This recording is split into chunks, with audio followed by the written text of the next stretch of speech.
What would you do if the person you vowed to spend your life with shattered your world into a million pieces? Not with a single blow, but with a slow, agonizing betrayal. I never thought I would be asking myself that question, not about Sarah, my wife of 15 years. The night everything broke was a Tuesday, a mundane evening transformed into a nightmare.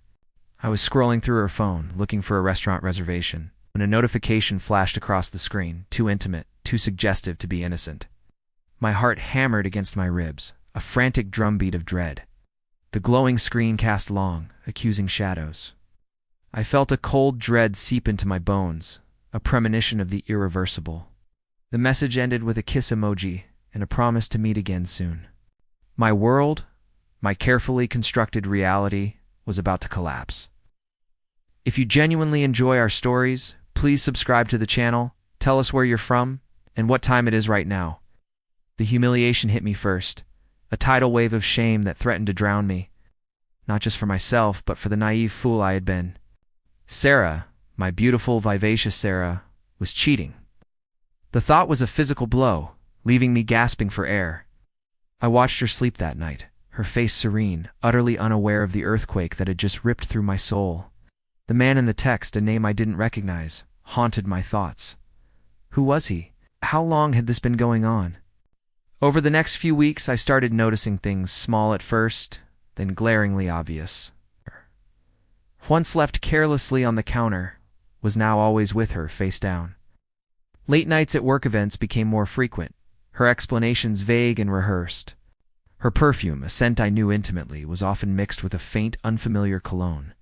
One evening, I found a receipt for a high-end restaurant in downtown Los Angeles, a place we'd never been to, tucked deep in her purse. The date on it was a night she claimed to be working late. My mind raced, connecting the dots, each one a fresh stab to the heart. I started checking her phone when she was in the shower, a violation of trust I never imagined myself capable of. The texts were damning. His name was Mark, a partner at a rival firm. Their conversations were sickeningly sweet. I saw pictures not explicit, but intimate enough to confirm my worst fears. A selfie of them laughing in a booth at a bar. Another of his hand resting on her knee under a table. My wife, my Sarah, was becoming a stranger, cold and manipulative. Her eyes holding a distant, almost predatory gleam when she looked at me. She'd snap at me for trivial things, accuse me of being clingy, and make me feel like I was the problem. She was building a wall, brick by brick. The villains, Sarah and Mark, felt untouchable. They moved with an arrogant confidence, believing their secret was safe. I overheard her on the phone one day, whispering to Mark, "He's so clueless. It's almost sad." The words cut deeper than any knife. I felt myself breaking, my spirit crumbling under the weight of her betrayal. The man in those pictures, full of hope and love, was gone, replaced by a hollow shell.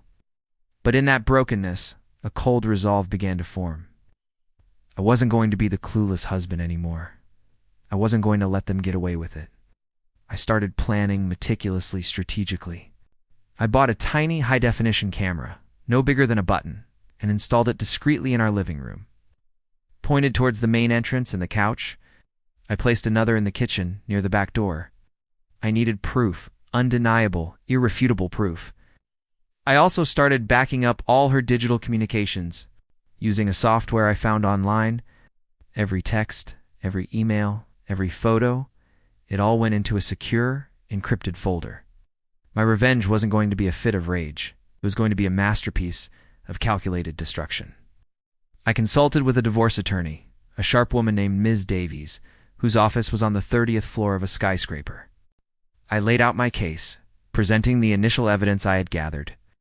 She listened, her expression unreadable, then nodded slowly. "This is strong," she said, "but we need more. We need to establish a pattern, clear financial implications, and emotional distress." I also started subtly spreading rumors among our mutual friends, planting seeds of doubt about Sarah's recent behavior. Framing it as stress or unusual changes, I wanted to isolate her, to make sure she would have no one to turn to. The day of public exposure arrived with the chill of a New York autumn. I had filed for divorce, citing irreconcilable differences. Sarah, still oblivious to the extent of my evidence, scoffed, believing she held all the cards. The first hearing was a blur. My attorney presented the initial texts and receipts. Sarah's lawyer tried to dismiss them as circumstantial. Then Ms. Davies played the first video clip. It was from the living room camera, showing Sarah and Mark entering our home, laughing, embracing, and then the undeniable kiss. The courtroom gasped. Sarah's face went from smug confidence to a ghastly pale.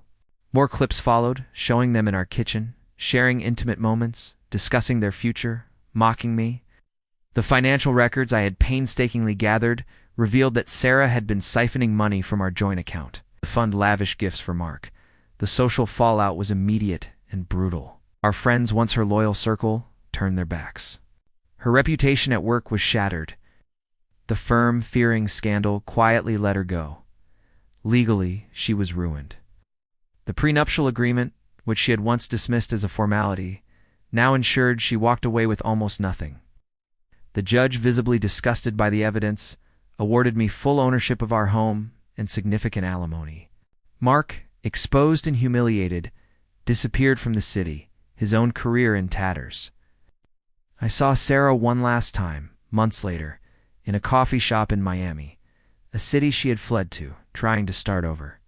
She looked tired, her once vibrant eyes now dull and haunted. She was alone, a shadow of the woman she once was. She didn't see me. I simply watched, a quiet observer of the wreckage she had created and the justice I had meticulously delivered. The silence that followed was the loudest sound I had ever heard. The end.